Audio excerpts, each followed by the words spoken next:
Hey everyone, it's Ben Hardy here, and in today's video, I'm going to be reviewing the Honda Ridgeline TrailSport. Before we get in this video though, as always, I'll include a link to my car buying guide in the description down below. Let's get right into it.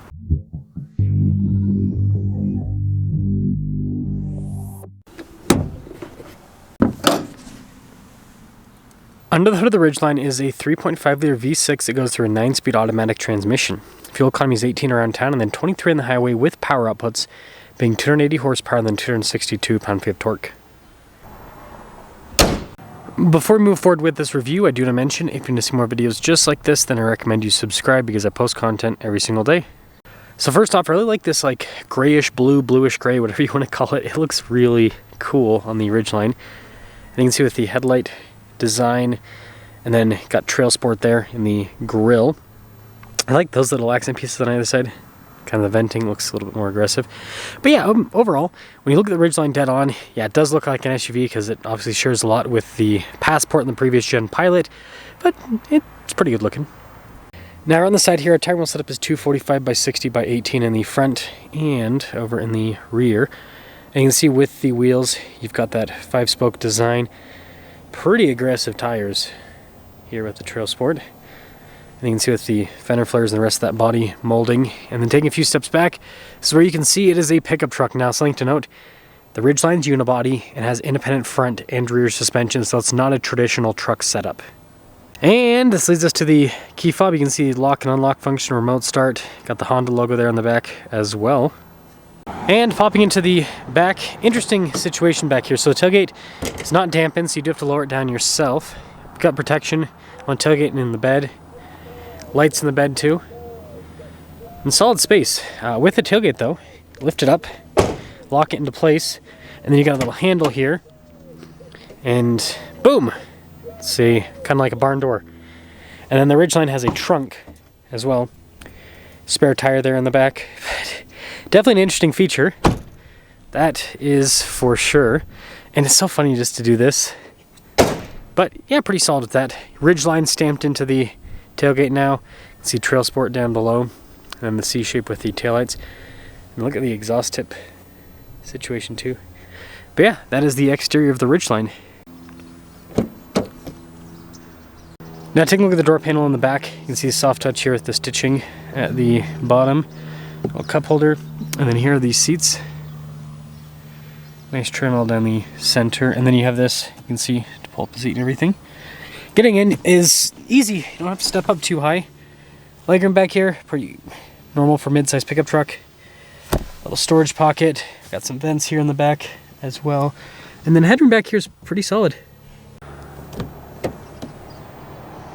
Now taking a look at the front door panel, you can see again with the soft touch trim, same thing down below. All of our window controls, front two are automatic. Got your door lock and unlock, memory seat function. You can see with the mirrors, they do have blind spot monitoring. And then TrailSport there on the front seat. Perforated all down the center. All of our adjustments. And then this has solid payload, 1477 for the payload capacity. Got your mirror adjustment here, econ mode. And then you can see with the parking sensor, stability control, collision assist, lane departure. Steering wheel is manually adjustable.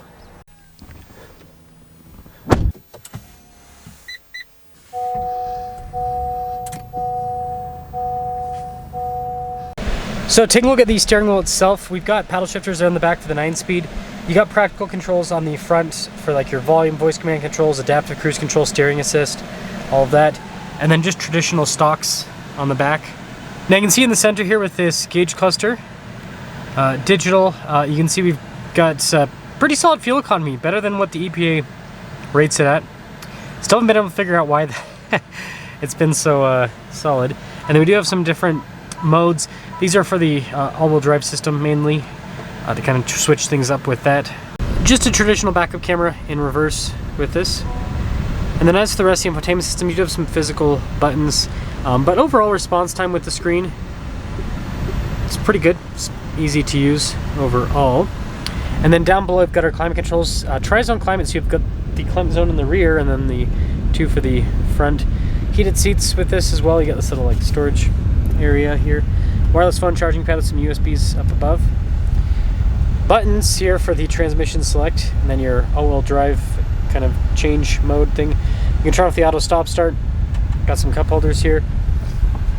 Center console's pretty big. Nice trim on the top. Pretty normal glove box, by the way. And then we do have our controls here for, first off, the sunroof. And then we also have a power sliding rear window. So, nice. And this leads us to the window sticker. So, again, Ridgeline TrailSport 24. And you can see the total MSRP at the bottom, maybe. $46,830. Let's see how it drives.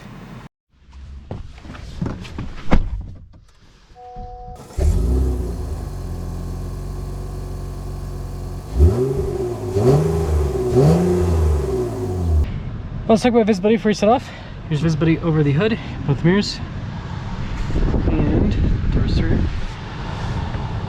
Let's set off. Setting off in the Ridgeline. I've been living with this for a week, so I've had a chance to get accustomed with the new Ridgeline, and there's some things I like, there's some things I don't like. So first off, it drives car-like because it is a car. It's not a, I'm not saying this in an offensive way, I'm just saying this in a realistic way. It's not a truck. It's an SUV with a truck bed, right? It's a crossover with a truck bed. It's unibody construction, independent front rear suspension. Now, that doesn't mean that it can't do truck stuff. Obviously, it's got good payload. It's got a truck bed. It's got lots of storage, so it can go to Home Depot just as well as your big lifted diesel can, right? Just different construction, so it has different driving dynamics. This, like I said, more car-like.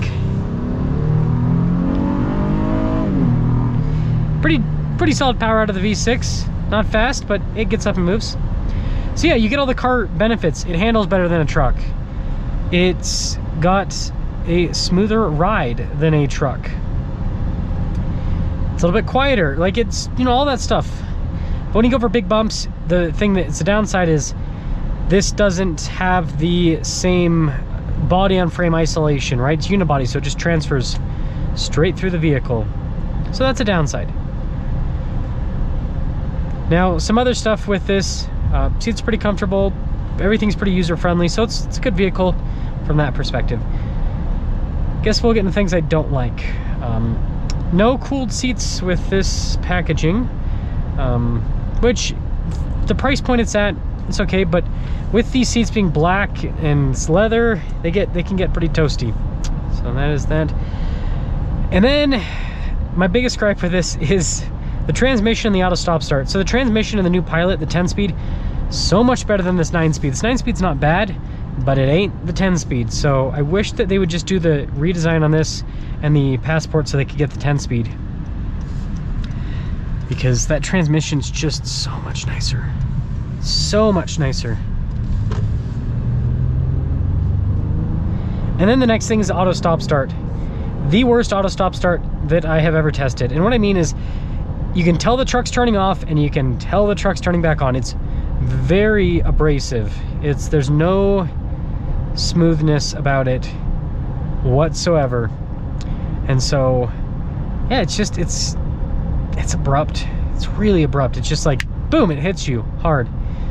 So I think that they should also improve that. And then some of the self-driving stuff with Honda's, it's not bad, but it's not impressive either.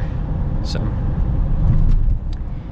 to cap things off with this Ridgeline TrailSport, it's a cool vehicle overall, and I think this makes a lot of sense for a lot of people because, you know, if you're going to be daily driving the vehicle most of the time, this is going to be more fuel efficient. Again, I'm getting 25 miles per gallon. More fuel efficient, more comfortable, easier to park, all that. And these Ridgelines are reliable. They've been shown to be pretty dang reliable. So it's got a lot going for it. And when you need to do truck stuff, it can do the truck stuff. It can go to Home Depot. It can't tow a massive amount, but it can tow a bit. So let me know what you guys think about the Ridgeline.